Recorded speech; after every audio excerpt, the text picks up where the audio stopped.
మీరు కనుక నా ఛానల్ ఫస్ట్ టైం విజిట్ చేస్తుంటే ఇప్పుడు కింద ఉన్న red colour subscribe button click చేసి పక్కన వచ్చిన బెల్ ఐకాన్ ఆల్ అనే బెల్ ఐకాన్ క్లిక్ చేయండి ఫ్రెండ్స్. నేను నోటిఫికేషన్ ఎప్పటికప్పుడు పొందగలరు ఫ్రెండ్స్. హాయ్ ఫ్రెండ్స్, ఈరోజు మనం మన అకాడమీ ద్వారా సౌండ్ అనే కాన్సెప్ట్ని ఎలా ప్రిపేర్ అవ్వాలి, దాని ప్రిపరేషన్ ప్లాన్ ఎలా ఉండాలి, అలాగే ప్రీవియస్ ఇయర్లో సౌండ్ అనే కాన్సెప్ట్ మీద ఎలా బిట్స్ వచ్చాయి, ఆ బిట్స్ ఈజీగా చేయాలంటే ఏ విధంగా దాన్ని ప్రిపేర్ అవ్వాలి, ఏ ఏరియా నుంచి అడిగినప్పుడు బిట్ చేయడం కష్టమైంది అనేది ఈ క్లాస్లో మనం చూద్దాం. సో మనకు లైటు, ఎలక్ట్రిసిటీ, ఎలక్ట్రోమాగ్నెటిజం, గ్రావిటేషన్ తర్వాత బాగా మోస్ట్ ఇంపార్టెంట్ కాన్సెప్ట్గా కనిపించేది ఏంటంటే సౌండ్. ఈ సౌండ్ అనే లెసన్ నుంచి కూడా మనకి ఎవ్రీ ఇయర్ అన్ని రకాల ఎగ్జామ్స్లో కూడా బిట్ ఆడడానికి అవకాశం ఉంటుంది. అయితే సౌండ్ అనే లెసన్ అనేది చాలా ఈజియెస్ట్ లెసన్. కాకపోతే ఇందులో కష్టమైనది ఏది ఉందంటే అది మీకు ఆ ఏరియా నేను చెప్తాను, అది మీరు అలా ప్రిపేర్ అవ్వగలిగితే మాత్రం సౌండ్ నుంచి ఒక బిట్ కూడా మీరు మిస్ అవ్వరన్నమాట. సో ప్రీవియస్ ఇయర్లో బిట్ ఏ విధంగా అడిగాడు అనేది మనం ఈ క్లాసెస్లో మనం డిస్కషన్ చేద్దాం. సో మనందరికీ తెలిసిందే, మీరు ఎవరైనా సరే తల్లి కడుపు నుంచి బయటకు వచ్చినప్పుడు మీరు వచ్చారనే విషయం బయట ఉన్న వాళ్ళందరికీ ఎలా తెలియజేస్తారు అంటే అందరికీ తెలిసిందే, ఏంటంటే ఏడుస్తారు. అంటే మీరు ఈ భూమి మీదకి వచ్చిన తర్వాత మొట్టమొదటి చేసే పని ఏంటంటే ఏడవడం. ఆ ఏడవడాన్ని మనం ఏమంటున్నామంటే సౌండ్ అంటున్నాం అన్నమాట. ఏమంటున్నామమ్మా? సౌండ్ అంటున్నాం. దాన్ని ధ్వని అని పిలుస్తున్నాం. అంటే ఈ భూమి మీదకి వచ్చిన ఫస్ట్ చేసే పని ఏంటంటే ధ్వని చేయడం. మీరు ఏడుస్తారు. ఆ ఏడడం వల్ల చుట్టుపక్కల వాళ్ళందరికీ కూడా ఆ ఏడు వినిపిస్తుంది అన్నమాట.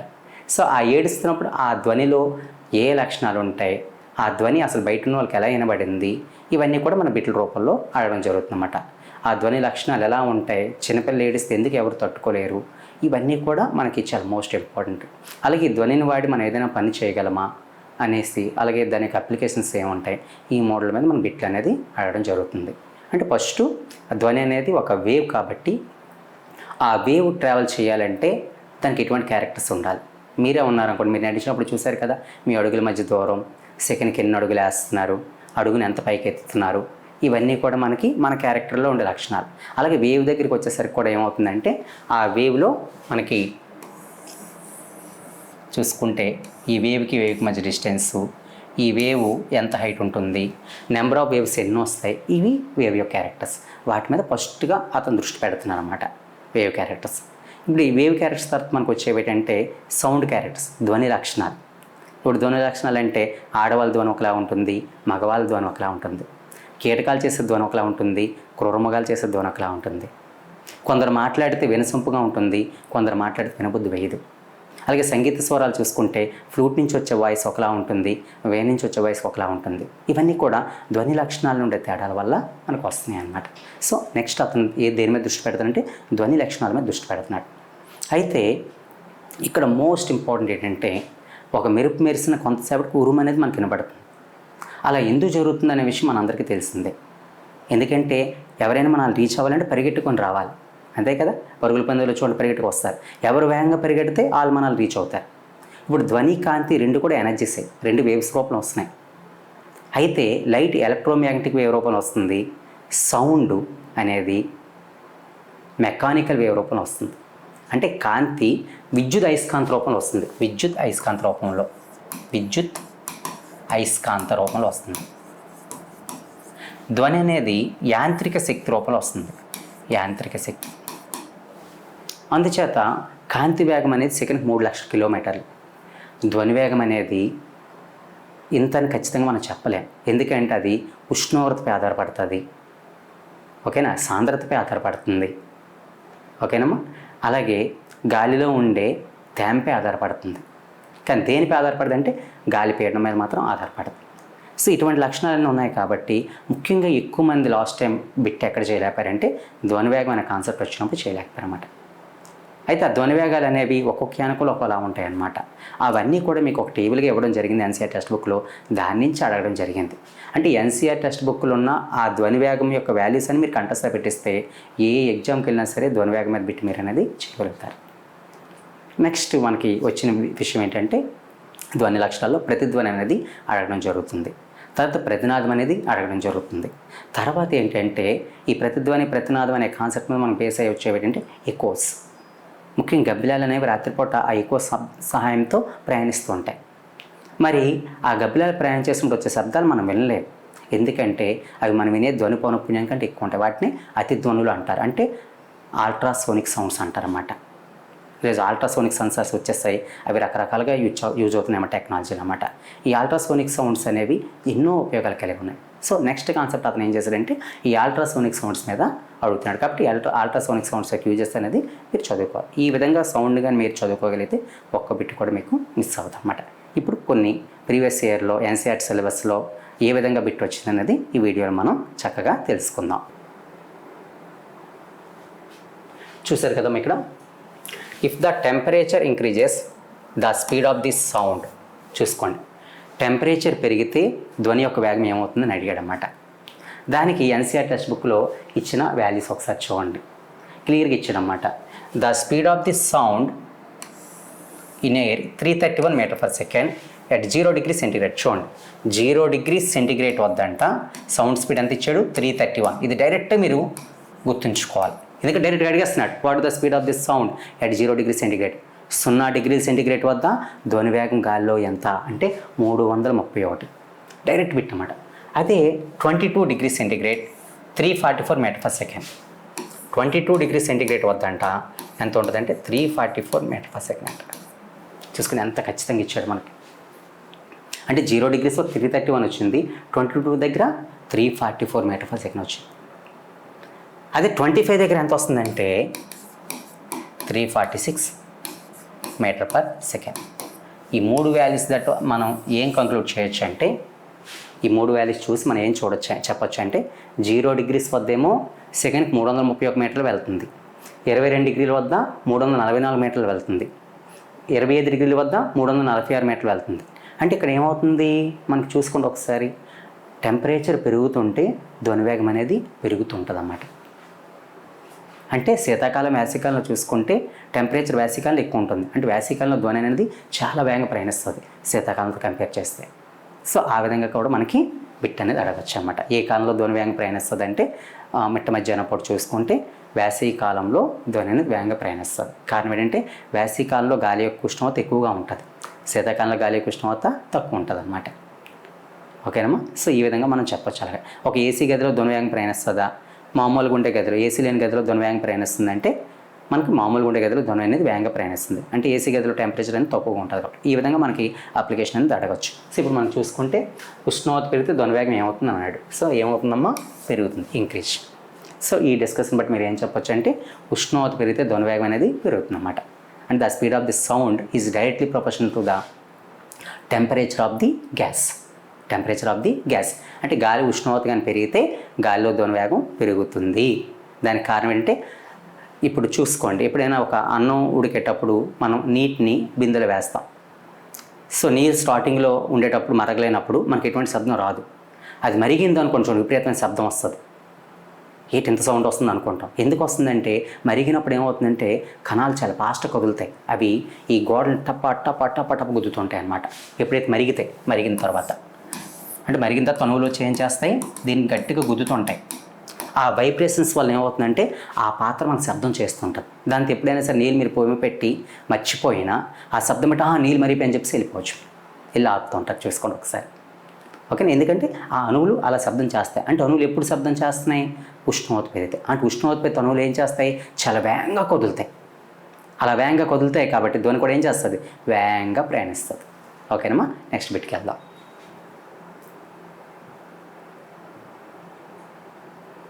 చూసుకోండి ఇక్కడ, which of the following is not a quality of sound wave.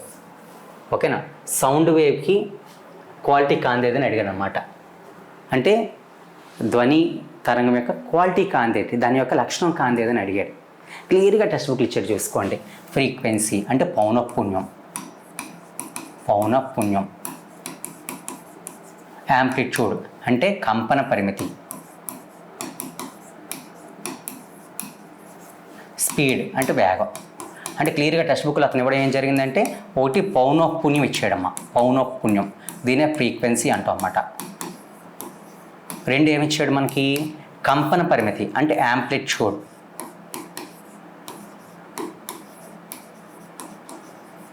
మూడోది ఏంటి, వేగం.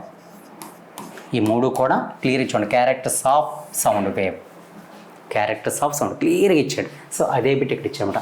Which of the following is not a quality అన్నట్టు చూసుకోండి. Not a quality of sound wave, sound యొక్క క్వాలిటీ కాంతి ఏదో అడిగాడు చూసుకోండి. అంటే యాంప్లిట్యూడ్ ఇది క్వాలిటీ ఏ, next frequency and time period ఇది క్వాలిటీ ఏ, స్పీడ్ ఇది కూడా క్వాలిటీ ఏ. అంటే ఇక్కడ ధ్వనితో సంబంధం లేదంటే సాంద్రత. కానీ ఇక్కడ నాట్ అని మాట్లాడాడు కాబట్టి ఈ మూడు కూడా రాంగ్ ఆన్సర్స్. ఇందులో కరెక్ట్ ఆన్సర్ ఏదంటే ఇది. అంటే ధ్వని వేగం అంటే ధ్వని తరంగం యొక్క లక్షణాల్లో లేనిది ఏదని అడిగాడు. క్లియర్గా టెక్స్ట్ బుక్లు ఇచ్చిన ఆ మూడు ఇక్కడ ఇచ్చాడు చూడండి క్లియర్గా. యాంప్లిట్యూడ్ అని చెప్పేసి, టైం పీరియడ్, ఫ్రీక్వెన్సీ అని చెప్పేసి, స్పీడ్ అని ఇచ్చాడు. సో సాంద్రత అనేది ఇక్కడ ఇవ్వలేదు, అందుకే సాంద్రత అనేది అడిచాడు. కాబట్టి ఈ బిట్ యొక్క ఆన్సర్ ఏదవుతుందంటే సాంద్రత, ఎందుకంటే నాట్ అన్నాడు కాబట్టి. ఓకేమా? ఇలా డైరెక్ట్గా టెక్స్ట్ బుక్లో ఇచ్చిన బిట్ని అలాగే ఇస్తున్నాడు. మీరు జాగ్రత్తగా ఓకేనా లైన్ టు లైన్ కానీ టెక్స్ట్ బుక్ చదవగలిగితే ఒక్క బిట్ కూడా మీకు ఆర్ఆర్బీలో పోదు. ఇది నమ్మండి. ఓకేనమ్మా? నెక్స్ట్ బిట్కి వెళ్దాం.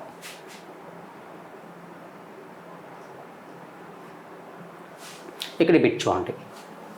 What is the lowest frequency of sound that can be heard by human beings? That can be heard by human beings. Human beings వినగలిగిన లోయెస్ట్ ఫ్రీక్వెన్సీ ఎంత అని అడిగాడు. అతి తక్కువ ఫ్రీక్వెన్సీ ఎంత అని అడిగాడు అన్నమాట. అంటే మనం వినగలిగే ఫ్రీక్వెన్సీలో అతి తక్కువ ఫ్రీక్వెన్సీ ఏది? ఓకేనా? అది క్లియర్ ఇక్కడ చూడండి. The audible range of sound of human beings చూడండి క్లియర్ ఇచ్చాడు. హ్యూమన్ బీయింగ్స్ యొక్క audible range extends from about 20 Hz to 20,000 Hz. అంటే హ్యూమన్ బీయింగ్స్ అందరూ కూడా అంట 20 Hz నుంచి 20,000 Hz వరకు మాత్రమే వింటారంట. ఎక్కడి నుంచి ఎక్కడి వరకు వింటారమ్మా? 20 Hz టు 20,000 Hz వరకు వింటారంట. ఇప్పుడు దీన్ని బట్టి ఈ డేటా బట్టి మనం ఏం చెప్పొచ్చు? మనం వినగలిగే లోయెస్ట్ సౌండ్ ఫ్రీక్వెన్సీ ఎంత, అతి తక్కువ పౌనపున్యం ఎంతమ్మా? చూడండి ఒకసారి 20 Hz. సో ఇచ్చిన ఆన్సర్ ఏదైతే 20 ఉందో అది కరెక్ట్ ఆన్సర్. అంటే ఈ మూడు తప్పు. మనం వినగలిగే అతి తక్కువ ఫ్రీక్వెన్సీ ఏదంటే 20 Hz. ఓకేనా? ఎక్కువ ఫ్రీక్వెన్సీ ఏదంటే 20,000 Hz. ఎంతమ్మా? 20,000 Hz. ఇంకోసారి ఎలాగడిగాడు ఇదే పెట్టి అంటే మనకి వినగలిగే పౌనపున్యం ఎంత, శ్రవ్యావధి ఎంత, ఆడిబుల్ ఫ్రీక్వెన్సీ ఎంత అంటే ఇది మొత్తం రాయాల్సి ఉంటుంది. అయితే 20 Hz కంటే సౌండ్స్ ఉండవా, తక్కువ ఉండవా అంటూ ఉంటాయి. మరి వాటిని ఏమంటారు? 20 Hz కంటే తక్కువ ఫ్రీక్వెన్సీ అవి కూడా ఆ బిట్లు అడగడం జరిగింది. సో అది కూడా క్లియర్గా ఇచ్చాడన్నమాట ఇక్కడ అన్నమాట. ఓకేనా? ఏమన్నాడంటే people grow older their ears become less sensitive. చూడండి బిలో 20 Hz ఉంటే వాటిని ఏమన్నారంటే ఇన్ఫ్రాసోనిక్ సౌండ్స్ అన్నాడు. ఏమన్నాడమ్మా? ఇన్ఫ్రాసోనిక్ సౌండ్స్ అంటే పరశ్రావ్యాలు. 20 Hz కంటే తక్కువ ఉంటే 20 Hz కంటే తక్కువ ఉంటే వాటిని ఏమంటారు? పరశ్రావ్యాలు. అడుగుతాడు what is the frequency of infrasonic sounds, పరశ్రావ్యాల యొక్క పౌనపున్యం ఎంత అని అడుగుతాడు. బిలో 20 Hz అని మీరు రాయాల్సి ఉంటుంది. Below 20 Hz. మరి 20,000 Hz కంటే ఎక్కువ ఉంటే వాటిని ఏమంటారు? వాటిని ఏమంటారంటే అల్ట్రాసోనిక్ సౌండ్స్. ఏమంటారమ్మా? Ultrasonic sounds. వీటిని ఏమంటారంటే తెలుగులో అతి ధ్వనులు. అతి అంటే ఎక్కువైనా కదా అర్థం, ఆ పేర్లో ఉంది క్లియర్ చూసుకోండి. అతి అంటే ఎక్కువ, పర అంటే తక్కువ. సో అతి ధ్వనులు 20,000 వరకు మనం వినగలం మ్యాక్సిమం రేంజ్. సో దానికంటే ఎక్కువగా అతి ధ్వనులు అన్నారన్నమాట. అంతే, అందులో ఇంకేమీ లేదు. ఓకేనా? కాబట్టి నెక్స్ట్ టైం మిమ్మల్ని అడగొచ్చు అన్నమాట. మ్యాక్సిమం మనం వినగలిగే ఫ్రీక్వెన్సీ ఎంత అని అడుగుతాడు అనమాట. ఎంత అంటే 20,000. అయితే ఇది చిన్నపిల్లలకు వచ్చేసరికి మాత్రం ఎంత ఉందంటే 25 kHz. చూసుకోండి. ఓకేనా? The age of 5 and some animals, children under the age of 5 and some animals. అంటే మన పిల్లల్లో 5 సంవత్సరాల కంటే తక్కువ వయసు ఉన్న వాళ్ళు కుక్కలంట 25,000 వరకు వినగలుగుతారట. ఎంతవరకు వినగలుగుతారమ్మా? 25,000. చూసుకోండి. నెక్స్ట్ టైం ఇది అడగొచ్చు అన్నమాట. సో చిన్నపిల్లలు ఏ ఫ్రీక్వెన్సీ వినగలిగే మ్యాక్సిమం ఫ్రీక్వెన్సీ ఎంత అని అడుగుతాడు. ఎంత? 25,000. చిన్నపిల్లలు ఎంత వినగలుగుతారమ్మా? 25,000 Hz అనమాట. దీన్ని ఎలాగిస్తాడంటే 25 kHz. దాన్ని ఏమనిస్తాడమ్మా? 25 kHz. కుక్కలు కూడా ఎంతవరకు వినగలవు? 25 kHz. క్లియర్గా ఆడు మెన్షన్ చేశాడు కాబట్టి ఆడడానికి అవకాశం ఖచ్చితంగా ఆడు ఇచ్చాడు. రేంజ్ ఆఫ్ హియరింగ్ అని చెప్పేసి, మనం వినగలిగే శ్రవ్యావధి అని చెప్పేసి. సో నెక్స్ట్ టైం ఈ బిట్ రావచ్చు అన్నమాట. చిన్నపిల్లల యొక్క గరిష్ట శ్రవ్యావధి ఎంత, గరిష్ట పౌనపున్యం ఎంత, మ్యాక్సిమం ఫ్రీక్వెన్సీ ఎంత అంటే 25 Hz అని మీరు రాయాల్సి ఉంటుంది అన్నమాట. నెక్స్ట్ అలాగే as people grow older their ears become less sensitive to higher frequencies. ఒకవేళ వయసు పెరిగిందనుకో హయ్యర్ ఫ్రీక్వెన్సీస్ అంట వినలేరట. అలా అడుగుతాడు అన్నమాట. సో హయ్యర్ ఫ్రీక్వెన్సీస్ వినలేని వాళ్ళు ఎవరంటే ఓల్డ్ పీపుల్ అని చెప్పొచ్చు మేము. చూడండి ఇక్కడ ఈ చిన్న మొక్క నుంచి ఎన్ని రకాల బిట్లు వస్తాయి అనేది మీకు చెప్పడం నా ఉద్దేశం అన్నమాట, ఇంకేం లేదు. ఇలా రకరకాలుగా తను అడుగుతాడు, కానీ అడిగింది ప్రతిదీ కూడా టెక్స్ట్ బుక్లో ఉన్న లైన్ బట్టి అడుగుతాడు తప్ప అది దాటి మిమ్మల్ని అడిగాడు, అది గుర్తుంచుకోండి. దాన్ని కొంచెం మాడిఫై చేసి అడుగుతుంటాడు అనమాట. What is the audible frequency of children అనవచ్చు, అప్పుడు 20 Hz నుంచి 25,000 అని మనం చెప్పొచ్చు. ఓకేనమ్మా. అలాగే కుక్కలు ఏ ఫ్రీక్వెన్సీ వింటాయి, 25,000 Hz అడిచ్చాడు కాబట్టి క్లియర్గా. అలాగే ఎవరు హై ఫ్రీక్వెన్సీ సౌండ్స్ వినాలని అన్నాడు అనుకోండి, అంటే 20,000 వరకు వినలేకపోతున్నారు ఎవరంటే ఓల్డ్ పీపుల్ అన్నమాట. Sounds of frequency below 20 Hz call infrasonics, ఇది డైరెక్ట్ బిట్ అన్నమాట. సో ఈ విధంగా ఈ కాన్సెప్ట్ మీద బిట్లు వస్తే ఇంకా మనం డిస్కస్ చేద్దాం, చూద్దాం ఒకసారి. ఇక్కడ చూడండి, చాలా తక్కువ ఆడియో ధ్వని తీవ్ర స్థాయి అంతా. ఓకేనా, చాలా తక్కువ ఆడియో ధ్వని తీవ్ర స్థాయి అనేది ఏంటంటే డెసిబెల్స్. ఏ డెసిబెల్స్ అంటే 0 డెసిబెల్స్ అనేది మనకి తక్కువ ధ్వని తీవ్ర స్థాయిని కలిగి ఉంటాయి అన్నమాట. అది కూడా మనకి ఇవ్వడం అనేది జరిగింది. 0 డెసిబెల్స్ సౌండ్ అనేది అతి తక్కువ తీవ్రత స్థాయి, లీస్ట్ ఎంత అంటే 0 డెసిబెల్స్ అన్నమాట, చాలా తక్కువ. ఓకే, మనం వినగలిగే తక్కువ తీవ్రత అడిగాడు అనుకోండి 10 డెసిబెల్స్. మనం వినగలిగే తక్కువ తీవ్రత అయితే 10 డెసిబెల్స్. అతి తక్కువ ధ్వని తీవ్ర స్థాయి ఏదంటే 0 లాస్ట్, అంతే కదా. అంకెల్లో లాస్ట్ అంకె ఏంటి, 0. నెక్స్ట్ వీటికి వెళ్దాం ఒకసారి. ఇక్కడ చూడండి, అల్ట్రాసోనిక్ తరంగాల ఫ్రీక్వెన్సీ ఎంత. అల్ట్రాసోనిక్ సౌండ్స్ అని చెప్పాం కదా, దేనికైతే గ్రేటర్ దెన్ 20,000 Hz ఉంటాయో, అంటే 20,000 Hz కంటే ఎక్కువ ఉంటాయి, అంటే 20,000 Hz కంటే ఎక్కువ ఉంటే వాటిని ఏమంటారంటే అల్ట్రాసోనిక్ సౌండ్స్ అంటారన్నమాట. ఏ వేవ్స్ అంటారమ్మా, అల్ట్రాసోనిక్ సౌండ్స్. చూసుకోండి ఎంతకంటే ఎక్కువ ఉండాలి, 20,000 Hz. 20,000. సో ఆర్ఆర్బి ఎన్టీపీసీ అని కాదు, చాలా ఎగ్జామ్స్ ఇదైతే అడగడం జరిగిందన్నమాట. సో 20,000 Hzనే మనం ఎలా చెప్పొచ్చు అంటే 20 kHz అని కూడా చెప్పచ్చు. 20 kHz. కాబట్టి ఇందులో 20 kHz కంటే ఎక్కువ ఏదో ఉంటుందో అదే కరెక్ట్ ఆన్సర్ అనమాట. 20 Hz నుంచి 20 kHz అని ఇచ్చాడు, చూసారా. ఇది మనం ఆడిబుల్ ఫ్రీక్వెన్సీ అంటారు. దీన్ని ఏమంటారు, అంటే శ్రవ్య అవధి. దీన్ని ఏం పిలుస్తారమ్మా, శ్రవ్య అవధి అంటారన్నమాట. ఇది 20 నుంచి 20,000. 20 Hz కంటే తక్కువ, 20 Hz కంటే తక్కువ ఉంటే వాటిని ఏమంటారు, ఇన్ఫ్రాసోనిక్ అంటారు. వీటిని ఇన్ఫ్రా అంటే అర్థం ఏంటి, పరశ్రావ్యాలు. ఏమంటారమ్మా, పరశ్రావ్యాలు. Next more than 20 kHz. ఇదే అతిధ్వనులు అంటే 20,000 కంటే ఎక్కువ ఉంటే వాటిని ఏమంటారంటే అతిధ్వనులు అంటారు. వాటిని ఏమంటారంటే అల్ట్రాసోనిక్ వేవ్స్ అంటారన్నమాట. ఏమంటారమ్మా, అంటే ఇది కరెక్ట్ ఆన్సర్ అన్నమాట.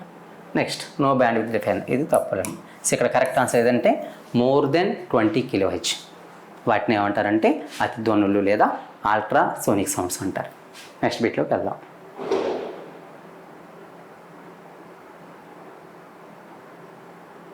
ఇక్కడ చూడండి ఒకసారి, మానవుల యొక్క ధ్వని యొక్క సుమారు పరిధి ఎంత.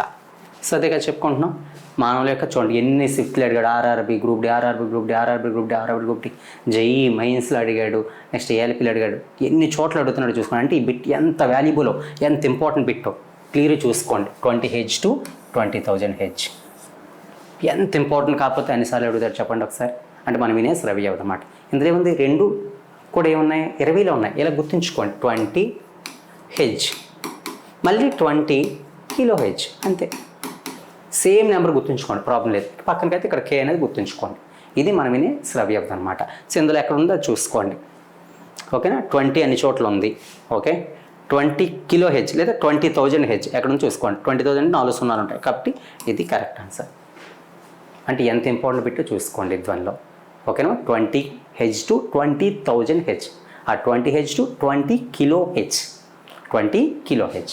నెక్స్ట్ బిట్లోకి వెళ్దాం. ఇక్కడ చూడండి ఏమన్నాడు, మానవుల వెనకాల తరంగాలు ఇవి సేమ్ బిట్ అన్నమాట. ఇది కూడా 2021లో ఇవ్వడం జరిగిందన్నమాట. 20 Hz to 20,000. సో ఇది మళ్ళీ ఇదే కరెక్ట్ ఆన్సర్ అన్నమాట. అంటే ఈ విధంగా చూడండి ఎన్నిసార్లు అడుగుతున్నాడు అని చెప్పడమే మా ఉద్దేశం అన్నమాట ఇక్కడ. అది టెక్స్ట్ బుక్ దాటి అయితే వెళ్ళట్లేదు. ఓకే, ఇవన్నీ 9th క్లాస్ సౌండ్ నుంచి వచ్చిన బిట్స్ అన్నమాట. 9th క్లాస్ అసలు ఇంటర్మీడియట్ అనేది వెళ్ళట్లేదు అసలు. 9th క్లాస్ సౌండ్ నుంచి ఇచ్చేవి బిట్స్ అన్నీ కూడా. ఓకే ఫ్రెండ్స్, ఈ విధంగా మనం శ్రవ్య అవధి పైన ధ్వని లక్షణాల మీద కొన్ని బిట్లు అనేవి ఎలా ప్రీవియస్ ఇయర్లో అడగడం జరిగిందో చెప్పుకున్నాం. వాటిని ఏ విధంగా చదివితే గుర్తుంటాయనే విషయం మనం డిస్కస్ చేయడం జరిగింది. నెక్స్ట్ వీడియోలో కొంచెం సౌండ్ లెసన్లు ఎక్కువ మంది బిట్ చేయలేకపోయిన ఏరియా అనేది మనం డిస్కస్ చేస్తాం. Bye friends. హాయ్ ఫ్రెండ్స్, మీరు ఇక్కడ నా ఛానల్ ఫస్ట్ టైం విజిట్ చేస్తుంటే ఇప్పుడు కింద ఉంటుంది red colour subscribe button click చేయండి. పక్కన వచ్చేటువంటి బెల్ ఐకాన్ క్లిక్ చేస్తే నేను అందించే లేటెస్ట్ అప్డేట్ మీరు ఎప్పటికప్పుడు నోటిఫికేషన్ ద్వారా అయితే పొందగలరు ఫ్రెండ్స్. అలాగే నా యాప్ని కూడా డౌన్లోడ్ చేయండి ఫ్రెండ్స్. Thank you.